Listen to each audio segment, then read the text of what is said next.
Hello प्यारे बच्चों, आप सभी का बहुत बहुत स्वागत है केबीएस पर। आज है 31 अगस्त और इससे पहले मैंने जो है 30 अगस्त का आपको करंट अफेयर्स कल कराए थे, बट लेकिन मैंने वहाँ पे 29 अगस्त लिख दिया है। ठीक है, तो वो 30 अगस्त के ही करंट अफेयर्स है। ठीक है, तो चलिए आज है 31 अगस्त, तो आज हम देखते हैं आज के करंट अफेयर्स। और पीडीएफ के बारे में आप सभी को पता है। आपके लिए इसके लिए आपको जो है व्हाट्सएप नंबर पर आपको मैसेज करना है, I am a new student of KBS. Then मैं आपको ऐड कर लूँगा और आपको रोजाना पीडीएफ आपको मिल जाया करेगी। ठीक है, तो चलिए शुरू करते हैं। देखिए पहला क्वेश्चन आप सभी की स्क्रीन पे क्या कह रहा है, किस राज्य सरकार ने एनआरआई एकीकृत पोर्टल जो है लॉन्च किया है। देखो एनआरआई का मतलब होता है नॉन रेजिडेंट इंडियन, तो जो इंडिया में नहीं रहते बट लेकिन वो इंडिया के हैं।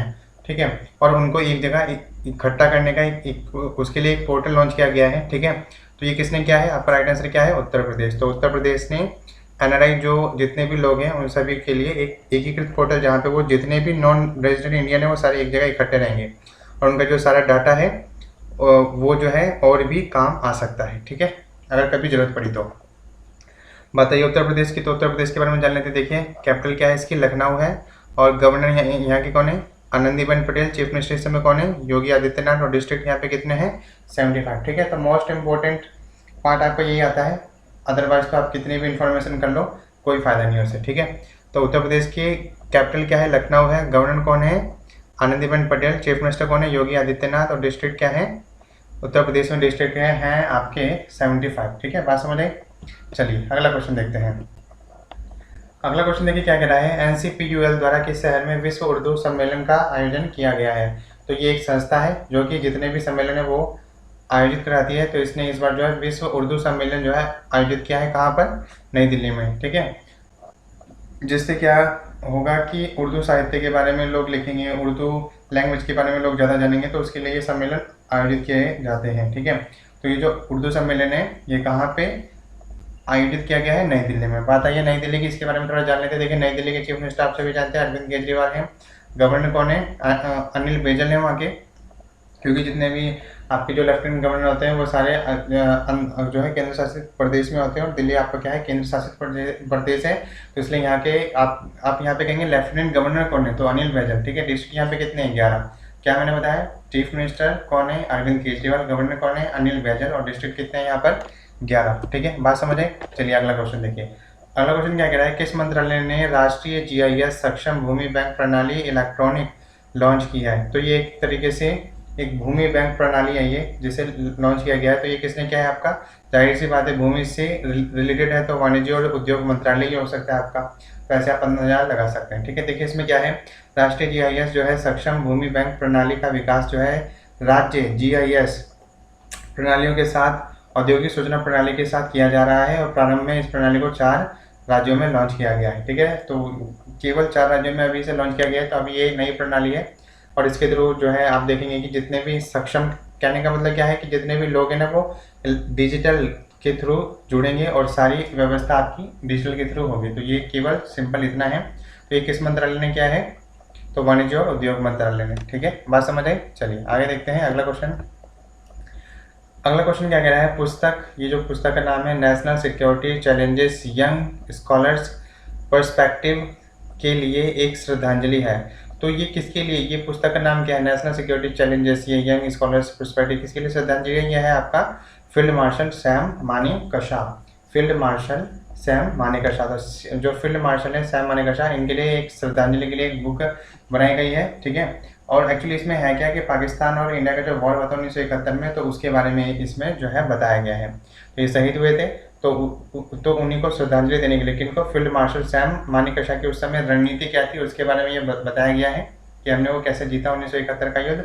तो उसके बिहाव इनको जो है श्रद्धांजलि देने के लिए एक बुक बनाई गई है, उसका नाम क्या है, national security challenges young scholars perspective. ठीक है, चलिए अगला क्वेश्चन देखेंगे। अगला क्वेश्चन क्या कह रहा है, एचडीएफसी बैंक ने डिजिटल ग्राहक अनुभवों को बढ़ाने के लिए किस सॉफ्टवेयर कंपनी के साथ साझेदारी की है। तो आपका राइट आंसर क्या होगा, एडोब। तो देखो एचडीएफसी बैंक ने एक्चुअली क्या किया है कि जो उसके ग्राहक है ना वो डिजिटल तौर पर उससे कनेक्ट रहें और जो खाता है उसे बैंक आने की जरूरत ना पड़े। वो ऑलरेडी जो है अगर डिजिटल सीख लेते हैं तो वो घर बैठे ही एक उनका एप्लीकेशन रहेगा, बैंक बना के देगी और देन वो अपना खाता वहीं से जारी कर सकते हैं, वहीं पे देख सकते हैं उनके खाते में कितने पैसे कितने ट्रांसफर हुए, ये सारा कुछ। जैसे अभी आप देखते हैं गूगल पे के थ्रू होता है तो सारा अकाउंट आपका दिख जाता है, ठीक है। तो ये सारी बातें, बात आई है HDFC की, तो उसके बारे में थोड़ा जान लेते हैं। CEO इसके इस समय कौन है? आदित्य पुरी। कौन है इसके इस समय CEO?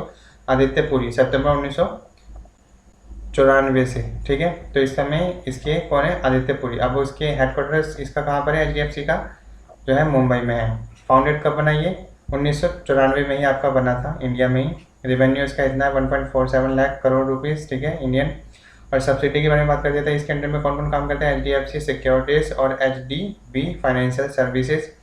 पेरेंट ऑर्गेनाइजेशन के बारे में बात करते हैं, तो ये जो HDFC है किसके अंडर में काम करती है? Housing development finance corporation. तो सिंपल सी बात है, इसका नाम ही HDFC, ठीक है, हाउसिंग डेवलपमेंट फाइनेंस कॉर्पोरेशन, ठीक है। अब बात आइए एडोब की, थोड़ा जान लेते हैं एडोब के बारे में। इसके इस समय CEO कौन है? इस समय इसके CEO हैं शांतनु नारायण। कौन है? शांतनु नारायण। फाउंडेड ये कब बना? आपका दिसंबर 1982 में बना था। माउंटेन व्यू, ये माउंटेन व्यू, ठीक है। अगर माउंटेन व्यू लिया जाए तो उसके अकॉर्डिंग जो है 1982 में ये बना था एडोब, ठीक है। और कहाँ पर? कैलिफोर्निया, यूनाइटेड स्टेट में। यूनाइटेड स्टेट में कैलिफोर्निया के माउंटेन व्यू में ये जो है बना था, ठीक है। इसका हेडक्वार्टर कहाँ पर है? इसके हेडक्वार्टर्स कहाँ पे? एक तो San Jose California, United State में इसका, यूनाइटेड स्टेट के कैलिफोर्निया में सैन जोस जगह पर इसका हेडक्वार्टर है, ठीक है। सब्सिडी कौन कौन सी है आपके? फोटालिया, मार्केटो, मैक्सिमो, ये सारी मेन है, तो आप इसको याद रख सकते हैं, ठीक है। केवल एक बार आपको पढ़ना है, ये आपको ध्यान रहेगा, ठीक है, क्योंकि आपके सामने 4 ऑप्शन आते हैं।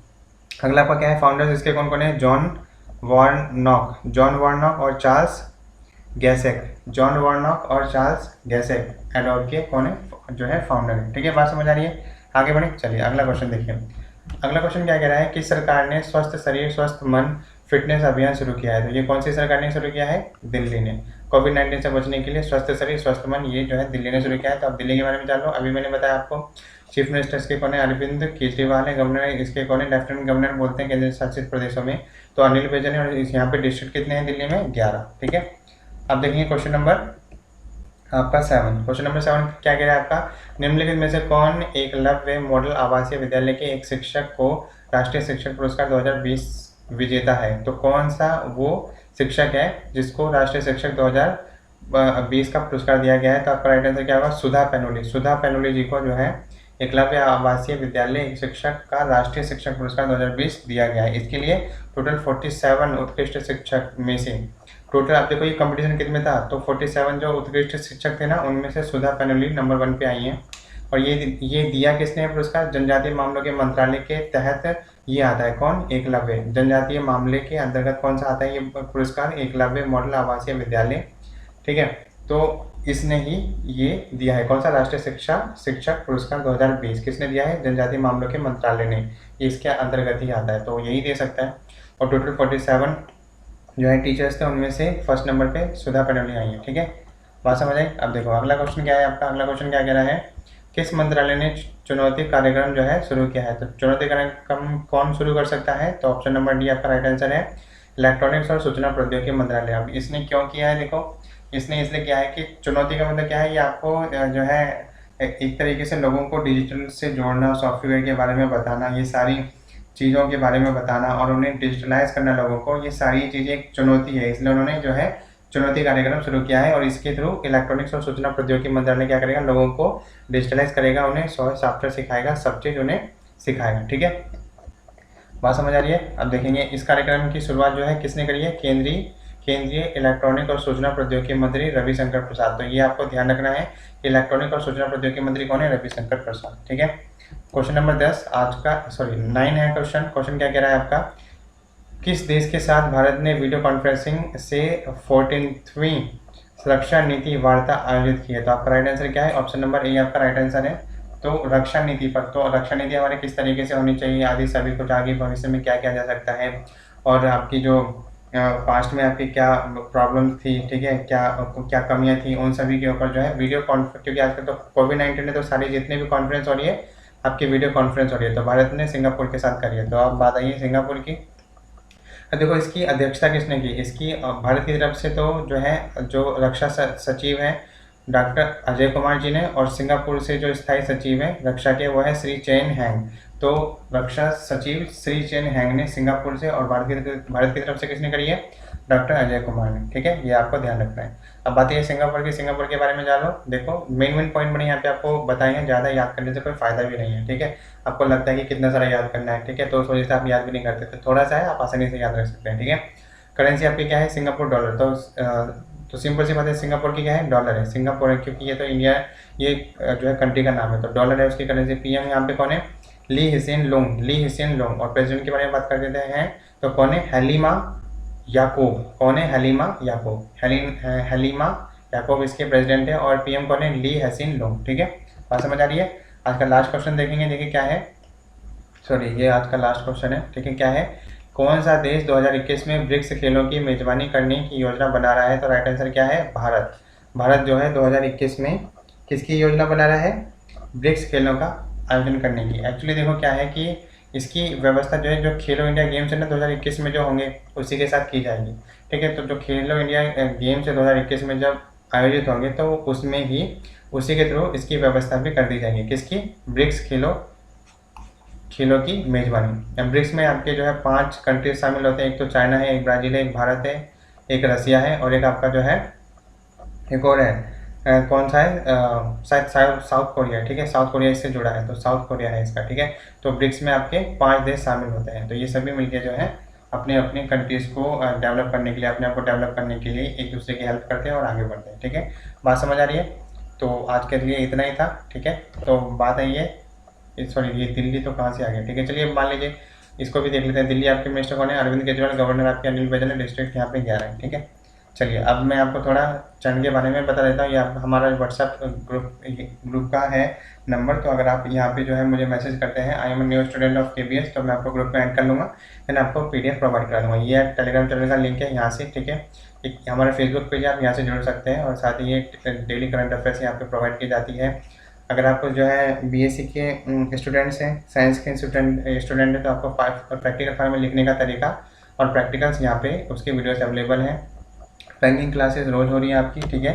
और 7th 8th 9th और 10th ये आपके साइंस और मैथ के वीडियोस अवेलेबल हैं, तो आप यहाँ से जाके देख सकते हैं, ठीक है। Thanks for being with KBS, और आप अपनी तैयारी अच्छे तरीके से करते रहिए। और आपको क्या करना है, सुबह उठते ही साथ, इसके लिए क्या करना है, सुबह उठते ही साथ अपने लिए गोल सेट करना है, और आपको अपना पूरा समय उस गोल को अचीव करने में लगा देना है, ठीक है। और आपकी लाइफ ऑटोमेटिकली धीरे धीरे करके इंप्रूव होती जाएगी, ठीक है। तो दोस्तों आज के लिए इतना ही, फिर मैं मिलूंगा आपको नेक्स्ट वीडियो में। तब तक के लिए जय हिंद।